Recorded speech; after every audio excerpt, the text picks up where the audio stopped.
ഫിലിമി പ്ലസിലേക്ക് എല്ലാവർക്കും സ്വാഗതം. ആത്മകഥകൾ ഇന്ത്യയിൽ വിദേശത്ത് പലരും എഴുതിയിട്ടുണ്ട്. ചില ആത്മകഥകൾ പാണ്ഡിത്യം നിറഞ്ഞതാണ്, സത്യസന്ധമാണ്. നിങ്ങൾ കേട്ടിട്ടില്ലേ ഗാന്ധിജിയുടെ സത്യാന്വേഷണം? അതിലെല്ലാം തുറന്ന് എഴുതിയിട്ടുണ്ടെന്ന് ആലോചിക്കണം. ഒരു പരിധിവരെ ഒന്നും ഉപേക്ഷിക്കാതെ എല്ലാം തുറന്നെഴുതിയിട്ടുണ്ട്. അങ്ങനെ തുറന്നെഴുതിയ ആത്മകഥകൾ വളരെ കുറവാണ്. ഒന്നുകിൽ താൻ ചെയ്ത തെറ്റുകൾ മറച്ച് പിടിച്ചുകൊണ്ട് മറ്റുള്ളവരുടെ തെറ്റുകൾ കൂടുതൽ പറയുന്ന, ഞാൻ കേമനാണെന്ന് പറയുന്ന ആ രീതിയിലുള്ള ആത്മകഥകൾ വീണ്ടും കുറേ വന്നിട്ടുണ്ടെന്ന് ആലോചിക്കണം. അതൊക്കെ വായിക്കുമ്പോൾ നമുക്ക് തോന്നാറുള്ളൂ, ഓഹോ, ഇത്രയും സ്വയം പുകഴ്ത്തൽ വേണോ എന്ന് ചോദിച്ചിട്ടുണ്ടെന്ന് ആലോചിക്കണം. അങ്ങനെ ആത്മകഥകൾ കൊണ്ട് നിറഞ്ഞു നിൽക്കുന്നൊരു ലോകം.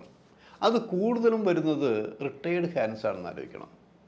ന്യായാധിപന്മാർ, പോലീസ് ഓഫീസേഴ്സ്, ക്രിമിനൽ ലോയേഴ്സ്, എന്തിന് ജയിലിൽ കിടന്ന ക്രിമിനൽസ് വരെ ഉണ്ടെന്ന് ആലോചിക്കണം. പിന്നെ മറ്റ് വിഭാഗങ്ങളിൽ മന്ത്രിമാർ ആയിരുന്നവർ, രാഷ്ട്രീയക്കാർ, സിനിമക്കാർ, ജീവിതത്തിൻ്റെ വിവിധ രംഗങ്ങളിൽ പ്രവർത്തിച്ചവർ ഒക്കെ അത് എഴുതിയിട്ടുണ്ടെന്ന് ആലോചിക്കണം. അപ്പം അങ്ങനെ എഴുതുമ്പോൾ അതിൽ ചിലത് വിവാദങ്ങളായിട്ടുണ്ട്. നമുക്ക് എത്ര ആത്മകഥയെക്കുറിച്ച് പെട്ടെന്ന് പറയാൻ പറ്റും? കാരണം നമ്മുടെ മനസ്സിൽ തട്ടിയ ആത്മകഥകളാണ് നമ്മുടെ രണ്ട്. ഇപ്പോൾ ജവഹർലാൽ നെഹ്റുവിൻ്റെ രചനകൾ തന്നെ എടുക്കുമ്പോൾ അദ്ദേഹം ഒരേ സമയം പ്രധാനമന്ത്രി, നല്ല പ്രധാനമന്ത്രി എന്ന് നമ്മൾ പറയുമ്പോൾ തന്നെ ലോകം കണ്ട നല്ല എഴുത്തുകാരൻ കൂടിയാണ് നമുക്ക് പറയേണ്ടി വരും എന്ന് ആലോചിക്കണം. അങ്ങനെ അപൂർവം കുറച്ച് പേര് നമുക്കുണ്ടായിട്ടുള്ളൂ. അപ്പോൾ ഇങ്ങനെ വരുമ്പോൾ ഇപ്പോൾ നമ്മുടെ കേരളം, നമ്മൾ ഇന്ത്യയുടെ കാര്യം തൽക്കാലം മാറ്റിയെടുത്തു. അല്ലെങ്കിൽ ഇന്ത്യയെക്കുറിച്ച് പറയുമ്പോൾ തന്നെ ഈ ചില കേന്ദ്രമന്ത്രിമാരായിരുന്ന ആൾക്കാർ, പോലീസ് ഓഫീസിലെ ആൾക്കാർ, അവരുടെ ആത്മകഥകൾ അല്ലെങ്കിൽ അനുഭവങ്ങൾ എഴുതിയ പുസ്തകം പുറത്തു വരുമ്പോൾ സ്ഫോടനമുണ്ടാക്കുന്ന പല സംഭവങ്ങളും നടന്നിട്ടുണ്ടെന്ന് ആലോചിക്കണം. എന്തിന്? നമ്മൾ വേറൊരു കാര്യം, ഇവിടെ എം.ഒ. മത്തായി എന്നുള്ള മലയാളി തല്ലിപ്പൊളി, ഞാൻ അയാൾ അങ്ങനെ വിളിക്കുള്ളൂ. അതായത് ഈ ജവഹർലാൽ നെഹ്റുവിൻ്റെ ഒപ്പം കൂടി നിന്നുകൊണ്ട് അദ്ദേഹം വളർത്തി ഉണ്ടാക്കിയിട്ടുള്ള ആ മത്തായി ഒരു സുവിശേഷം ഇറങ്ങി ഇവിടെ. അത് നഖശികാന്തം നെഹ്റുവിനെയും കുടുംബത്തെയും വൃത്തികെട്ട രീതിയിൽ, അതായത് നമ്മുടെ മുൻ പ്രധാനമന്ത്രി വുമണൈസറായിരുന്നു എന്ന രീതിയിലാണ് ആ പുസ്തകം എഴുതിയതും വിറ്റുപോയതെന്ന് ആലോചിക്കണം. അത്തരത്തിലുള്ള എഴുത്തിനെക്കുറിച്ചല്ല നമ്മൾ പറഞ്ഞു വരുന്നത്, അത്തരത്തിലുള്ള എഴുത്തിനെക്കുറിച്ചല്ല പറഞ്ഞു വരുന്നത്. അല്ലാതെ സത്യസന്ധമായിട്ടുള്ള ചില കാര്യങ്ങളുണ്ടെന്ന് ആലോചിക്കണം. എനിക്ക് ചില കാര്യങ്ങൾ നടപ്പിലാക്കാൻ പറ്റാത്ത, സ്വാധീനം കൊണ്ട് നടപ്പിലാക്കാൻ പറ്റാത്ത ഉണ്ടായിരിക്കുന്നു. സംഘർഷങ്ങളുണ്ടെന്ന് ആലോചിക്കണം. തെറ്റ് ചെയ്യുന്നു എന്ന് മനസ്സിലാകുമ്പോൾ സംഘർഷങ്ങൾ, അങ്ങനെ കുറേ കാര്യങ്ങൾ പല റിട്ടയർഡ് ഹാൻഡ്സും തുറന്ന് എഴുതിയിട്ടുണ്ട്. അതിൽ തന്നെ ചിലർ, അതായത് എഴുത്ത് സത്യസന്ധമാവുള്ളൂ, ഞാൻ എൻ്റെ ആത്മകഥ എഴുതുമ്പോൾ എനിക്ക് ആരെ വേണമെങ്കിലും പരാമർശിക്കാം, കാരണം അതെൻ്റെ അനുഭവമാണെന്ന് ആലോചിക്കണം. പക്ഷേ ഇഷ്ടമില്ലാത്തവരെയും ആർക്കൊക്കെ പാരവെക്കണം, അങ്ങനെയൊക്കെ കുറേ കൃത്രിമ ആത്മകഥകളും ഇവിടെ ഇറങ്ങിയിട്ടുണ്ടെന്ന് ആലോചിക്കണം. ഇപ്പോൾ നമ്മൾ ഈ അടുത്ത കാലത്ത് വന്നെന്താ, പോലീസ് ഓഫീസേഴ്സ് ചില കാര്യങ്ങൾ തുറന്നെഴുതിയിട്ട്, ഇപ്പോൾ പിന്നെ നമ്പി നാരായണ ശാസ്ത്രിൻ്റെ കാര്യങ്ങൾ ഇപ്പോൾ പുറത്തു വന്നു കഴിഞ്ഞിരിക്കുന്നു. ബോധപൂർവ്വം സൃഷ്ടിച്ചാണെന്ന് പറഞ്ഞിരിക്കുന്നു. അതിലത്തെ കുറേ കഥകൾ വന്നു, അതിലേക്കൊന്നും ഞാൻ പോകുന്നില്ല.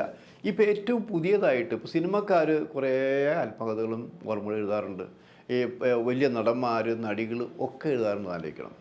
അപ്പോൾ ഇപ്പോൾ ഏറ്റവും പുതിയതായിട്ട് എഴുതാൻ പോകുന്ന ആത്മകഥയുടെ കാര്യം ഏറ്റവും കൂടുതൽ പറഞ്ഞു കേൾക്കുന്നത് നമ്മുടെ നടി, രാഷ്ട്രീയക്കാരി കൂടിയായ ശാരദയുടെ ആത്മകഥയാണ് ഇപ്പോൾ മൊത്തത്തിലൊരു ചർച്ചാ വിഷയമായിരിക്കുന്നത്.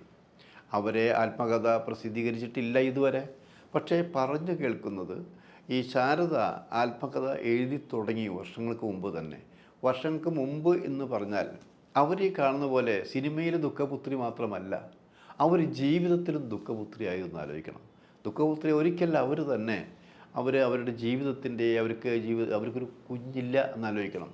അവർ ഛലം എന്ന് പറഞ്ഞ ഒരു നടനെയാണ് മുമ്പ് കല്യാണം കഴിച്ചതെന്ന് ആലോചിക്കണം.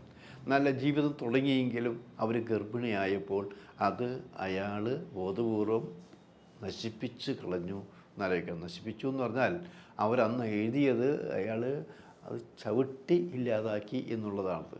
അത്രയും ക്രൂരമായ അനുഭവങ്ങളിലൂടെ കടന്നു വന്ന നല്ല നടിയാണ് ശാരദ എന്നാലോചിക്കണം. അപ്പോൾ മലയാളികൾ വിചാരിച്ചത് അവരൊരു മലയാളിയാണ് എന്നാണ് പറഞ്ഞത്.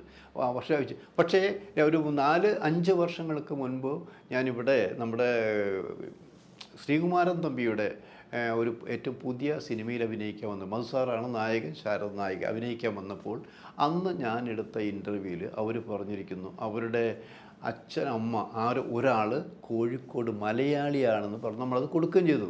അപ്പോൾ അവർ പാതി മലയാളി കൂടിയാണ്. അപ്പോൾ നമുക്ക് സംശയം തീർന്നല്ലോ. ഒന്നാം നല്ല മലയാളത്തിൽ പറയുന്നു, മലയാളത്തോട് അവർക്ക് ഹൃദയബന്ധമുണ്ട്. അവർ മദ്രാസിൽ മഹാലിംഗപുരത്ത് താമസിക്കുമ്പോൾ ഓണം ശരിക്കും നന്നായിട്ട് ആഘോഷിക്കാറുണ്ട്.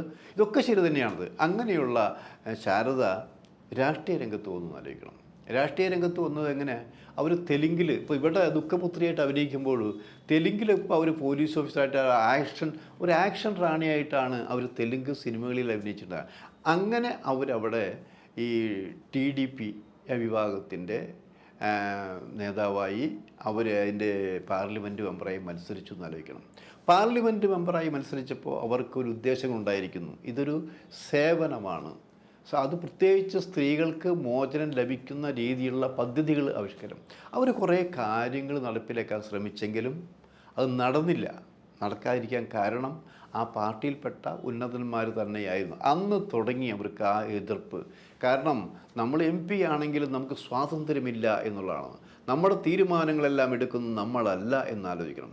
അത് അങ്ങനെ കുറേ കാലം കഴിഞ്ഞ് പിന്നീട് അത് കഴിഞ്ഞപ്പോൾ രാഷ്ട്രീയത്തോട് തന്നെ അവർ വിട പറഞ്ഞു എന്നാലോചിക്കണം. പിന്നീട് അവർ കൂടുതൽ സിനിമയിൽ കുറിച്ച് സജീവമായി നൽകി.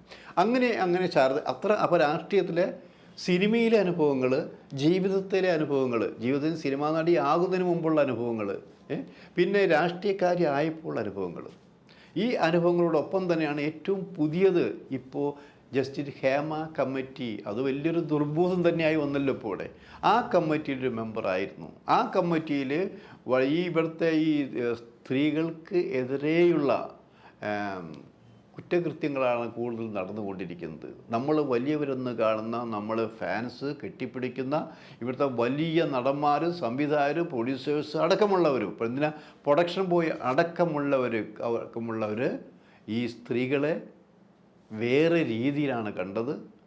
അവരോട് ആവശ്യപ്പെടുന്നതെല്ലാം ഒരേ ഒരു കാര്യം മാത്രമായിരുന്നു. അത് ചിലർക്ക് കിട്ടുന്നുണ്ട്, ചിലർക്ക് ബലാത്കാരം ചെയ്തിട്ടുണ്ട്, ചിലക്കാർ ഭീഷണി കൊണ്ട് നേടിയിട്ടുണ്ട്. അങ്ങനെ പല രീതിയിലുണ്ടെന്ന് ആലോചിക്കണം. അങ്ങനെയുള്ള വലിയൊരു റിപ്പോർട്ടിൽ 3 പേരടങ്ങിയ കമ്മിറ്റിയിലത്തെ ഒരു മെമ്പറായിരുന്നു ശാരദ എന്ന് ആലോചിക്കണം. ഇപ്പോഴും ശാരദ ചില കാര്യങ്ങൾ പറയുന്നുണ്ടെങ്കിലും ജസ്റ്റ് ഹേമയോ അതിൽ മറ്റു മെമ്പറായ IAS KB വത്സലകുമാരിയോ ഇതൊന്നും അതിനെക്കുറിച്ച് പറയുന്നില്ല എന്നാലോചിക്കണം. കാരണം അവിടെയും അവർക്കും അനുഭവങ്ങൾ അവരെപ്പോഴും തുറന്ന് പറഞ്ഞേ പറ്റൂ. ഈ റിപ്പോർട്ട് പൂർണ്ണമായ രീതിയിൽ പുറത്തു വിടാൻ പറ്റില്ല എന്ന് മനസ്സിലായി കഴിഞ്ഞിരിക്കുന്നു. പക്ഷേ ഇതറിഞ്ഞുകൊണ്ട് തന്നെ ഹൈക്കോടതി എല്ലാ കാര്യങ്ങളും വളരെ വ്യക്തമായി പറഞ്ഞിരിക്കുന്നു. ഇപ്പം ഇന്നത്തെ കുറച്ച് ദിവസമായിട്ടുള്ളൂ, 10-ാം തീയതിയോടുകൂടി ഇത് സീൽ വെച്ച എല്ലാ റിപ്പോർട്ടും അവിടെ എത്തിക്കണമെന്ന് പറഞ്ഞിരിക്കുന്നു. പക്ഷെ ഒരു കാര്യം ഒരാൾ മുമ്പും പറഞ്ഞത് ഉറപ്പായിരുന്നു. കാരണം ഇവിടെ മുമ്പ് വേദനിച്ചും ഭയന്നും നടന്നിരുന്ന കുറേ പേര് ഈ അടുത്ത ദിവസങ്ങളിൽ സന്തോഷവാന്മാരാണെന്ന് ആലോചിക്കണം. അപ്പോൾ അവരെക്കുറിച്ച് ഒന്നും ഉണ്ടാവില്ല എന്നുള്ള ഒരു ധാരണയിൽ എത്തിക്കഴിഞ്ഞു എന്നാണ് തിരുവനന്തപുരത്തെ പറച്ചിൽ കേൾക്കുന്നത് ആലോചിക്കണം. തിരുവനന്തപുരത്തെ പറച്ചിൽ സെക്രട്ടേറിയറ്റ് ആയിരിക്കണമല്ലോ പറഞ്ഞു കേൾക്കുന്നത്. അപ്പോൾ അത് പറഞ്ഞു കേൾക്കുന്നുണ്ട്. അത് വിവാദങ്ങൾ നടന്നുകൊണ്ടിരിക്കുന്നു. പക്ഷേ ഇതിൽ ശാരദയോട് അടുപ്പമുള്ളവർ പറഞ്ഞത് നിങ്ങളന്ന് തുടങ്ങി വെച്ചൊരു ആത്മകഥയുണ്ട്. ഈ ആത്മകഥ വേണ്ട എന്ന് വെച്ച് പകുതിയോളം പൂർത്തിയാക്കി വെച്ച ആത്മകഥയുണ്ട്. അത് പൂർത്തിയാക്കണമെന്ന് നിർബന്ധിച്ച് കഴിഞ്ഞു. കാര്യങ്ങൾ പറഞ്ഞു. അവരിത്രയേ പറഞ്ഞിട്ടുള്ളൂ. ഇത് ഒരു ചരിത്ര പുസ്തകം തന്നെയാണ് ആത്മകഥ. അത് ഭാവിയിൽ വരുന്നവർക്ക്, ഇപ്പോൾ സിനിമയെക്കുറിച്ച് റിസർച്ച് ചെയ്യുന്നവർക്ക്, രാഷ്ട്രീയത്തെക്കുറിച്ച് റിസർച്ച് ചെയ്യുന്നവർക്ക്, അതായത് ഒരു സ്ത്രീ ഉൾപ്പെട്ട ഈ രംഗങ്ങളിലെല്ലാം സ്ത്രീക്ക് ഏതെല്ലാം രീതിയിൽ സ്വാധീനമുണ്ടാക്കുന്ന അധികാരം വിനിയോഗിക്കാൻ പറ്റും എന്ന് തെളിയിക്കുന്ന രീതിയിലുള്ള പുസ്തകമായിരിക്കും. നിങ്ങൾ മരിച്ചാലും ഈ പുസ്തകം നിലനിൽക്കും. അത് ചരിത്ര വിദ്യ ആവശ്യമാണ്. ഇങ്ങനെയൊക്കെ പറഞ്ഞുകൊണ്ട് ശാരദയോട് കാര്യങ്ങൾ വ്യക്തമാക്കി. അപ്പോൾ അവർ പറഞ്ഞിരിക്കുന്നത് ഇവിടെ എന്തായാലും അന്വേഷിക്കുമ്പോൾ ഈ രാജ്യത്ത് സ്ഫോടനാത്മകമായ സംഭവങ്ങൾ ഉണ്ടാക്കിയ സ്ത്രീക്ക് നീതി വേണമെന്നുള്ളതിൽ ഒരു കമ്മിറ്റി, ഹേമ കമ്മിറ്റി വന്നിട്ടുണ്ട്. ആ ഹേമ കമ്മിറ്റിയിൽ ശാരദയെടുത്ത നിലപാടെന്താണ്, ശാരദയ്ക്കുണ്ടായ അനുഭവം എന്താണ്, ഇതിൽ പറഞ്ഞ കാര്യങ്ങളെല്ലാം പുറത്ത് പറയാൻ ശാരദയ്ക്ക് കഴിഞ്ഞിട്ടുണ്ടോ, പുറത്ത് പറയാൻ കഴിഞ്ഞിട്ടില്ലെങ്കിൽ അതെന്തുകൊണ്ടാണ്, ആരാണത് വിലക്കിയത്, ഇത്രയും കുറേ കാര്യങ്ങളുണ്ട്. അല്ലെങ്കിൽ ഇന്ന കാര്യങ്ങൾ പുറത്ത് പറയണമെന്നുണ്ട്, ആരോട് പറയും, പറയാൻ പാടില്ല. അങ്ങനെ പുറത്ത് പറയാൻ പാടില്ലാത്ത രീതിയിൽ മനസ്സ് വിങ്ങി ഉറക്കം നഷ്ടപ്പെട്ട് അങ്ങനെയൊക്കെ സംഭവിച്ചുകൂടെ? അപ്പോൾ അതിൽ ഈ ആത്മകഥ തിരിക്കുമ്പോൾ ഈ ഹേമ കമ്മിറ്റിയിലത്തെ കുറേ കാര്യങ്ങൾ, പറയാൻ പറ്റാത്ത കാര്യങ്ങൾ, അനവധി പറഞ്ഞ കാര്യങ്ങൾ ഉൾപ്പെടുത്തും എന്നാണ് പറഞ്ഞിരിക്കുന്നത്. അപ്പോൾ ഇങ്ങനെയാണ് ഇപ്പോൾ തൽക്കാലം. ഒന്ന്, ജീവിതം എന്ന് പറഞ്ഞാൽ സിനിമയ്ക്ക് വരുന്നതിന് മുമ്പും സിനിമയിലും വന്നിട്ടുള്ള കുടുംബജീവിതം. മറ്റൊന്ന് സിനിമാ ജീവിതം, രണ്ടായില്ലേ. പിന്നെ ഒരു രാഷ്ട്രീയ ജീവിതം. മൂന്നാമത് ജസ്റ്റിസ് ഹേമ കമ്മിറ്റി. ഇങ്ങനെ 4 ഭാഗങ്ങളായിട്ടാണ് ഒരു ബുക്കിൽ തന്നെ 4 ഭാഗങ്ങളായിട്ടാണ് ആത്മകഥ പ്ലാൻ ചെയ്തിരിക്കുന്നത്. അതിൽ ഏകദേശം 2 ഭാഗം കഴിഞ്ഞു, 2.5 ഭാഗം കഴിഞ്ഞു. കുടുംബജീവിതത്തിൻ്റെ കാര്യം കഴിഞ്ഞു, സിനിമയുടെ ഒരു പോർഷൻ ശരിക്കും കഴിഞ്ഞു, രാഷ്ട്രീയത്തിൻ്റെ ഒരു പോർഷൻ എഴുതി തുടങ്ങിയിട്ടുള്ളൂ എന്ന് ആലോചിക്കണം. പക്ഷേ ഇതിൽ ജസ്റ്റിസ് ഹേമ കമ്മിറ്റിയുടെ റിപ്പോർട്ട് കൂടി കുറേ കാര്യങ്ങൾ കൂടി ഉൾപ്പെടുത്തി കഴിഞ്ഞാൽ അത് സ്ഫോടനാത്മകമായിരിക്കും, വിവാദപരമായിട്ടുള്ള ആത്മകഥയായിരിക്കും, ശാരദയെ ചരിത്രം ഓർമ്മിക്കാൻ ആത്മകഥയായിരിക്കും എന്നെല്ലാം ഏറ്റവും വേണ്ടപ്പെട്ട പറഞ്ഞു കഴിഞ്ഞു. അതിൻ്റെ പേരിൽ ശാരദ സമ്മതം മൂളിയിരിക്കുന്നു. 2025 ഈ ആത്മകഥ പ്രകാശനം ചെയ്യത്തക്ക രീതിയിലാണ് ഇപ്പോൾ എഴുതിക്കൊണ്ടിരിക്കുന്നത്. അത് ഏതെല്ലാം ഭാഷകളാണ് എന്ന് പറഞ്ഞാൽ ഇംഗ്ലീഷിൽ എന്തായാലും ഉണ്ടായിരിക്കും, തെലുങ്കിലുണ്ടായിരിക്കും, തമിഴിലുണ്ടായിരിക്കും, മലയാളത്തിലുണ്ടായിരിക്കും. പിന്നെ അതിനത് ഗുണമനുസരിച്ച് പല ഭാഷകളിലേക്കും പോകാൻ സാധ്യതയുള്ളതാണ്. ഈ മലയാളം, ഇംഗ്ലീഷ്, തെലുങ്ക്, തമിഴ് ഈ 4 ഭാഷകളിലാണ് ആദ്യം ഇറക്കാൻ പോകുന്നതാണ് പറഞ്ഞു കേൾക്കുന്നത്. അങ്ങനെയെങ്കിലും ഈ ജസ്റ്റിസ് ഹേമ കമ്മിറ്റിയിൽ നടന്നത് എന്താണ്, ആരൊക്കെയാണ് എന്ന് പുറത്തു വരുന്നത് സന്തോഷകരമായിരിക്കില്ലേ?